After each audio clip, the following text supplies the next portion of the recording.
বিসমিল্লাহির রহমানির রহিম। এই যে ছবিটা দেখছেন, এই ছেলেটা বাড়ি ক্ষতবাড়ি, মিশন চাটমোহর মিশন স্কুলে পড়াশোনা করে, কিন্তু বাসায় থেকে যখন বের হয় স্কুলের উদ্দেশ্যে, তখন উনি স্কুলেও যায়নি। না যাওয়ার কারণে বাড়িতেও ফেরে নেই। গ্রাম চাটমোহর, ক্ষতবাড়ি, পাবনা জেলা। আচ্ছা, আপনার এই ভাইটা কয় তারিখে হারিয়েছে? 1 তারিখে। 1 তারিখে। তাহলে আজ কয়দিন হলো? 7 দিন। 7 দিন। 7 দিনে আত্মীয় স্বজন কেউ খুঁজে পায়নি কিংবা খোঁজন নিছেন নাকি? সব জায়গায় খুঁজছি, থানায় জিডি করছি, প্লাস ইউটিউব চ্যানেলে ছাড়া হয়েছে, ফেসবুক পেজে ছাড়া হয়েছে।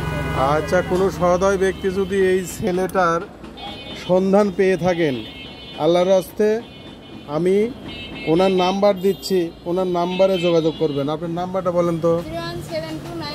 01729 91 27 89। ইনশাল্লাহ এই নাম্বারে যোগাযোগ করবেন দয়া করে। ইনশাল্লাহ কেউ পেলে ওনার সাথে যোগাযোগ করে ছেলেটাকে উদ্ধার করার চেষ্টা করবেন এবং পৌঁছানোর চেষ্টা করবেন। আল্লাহ হাফেজ।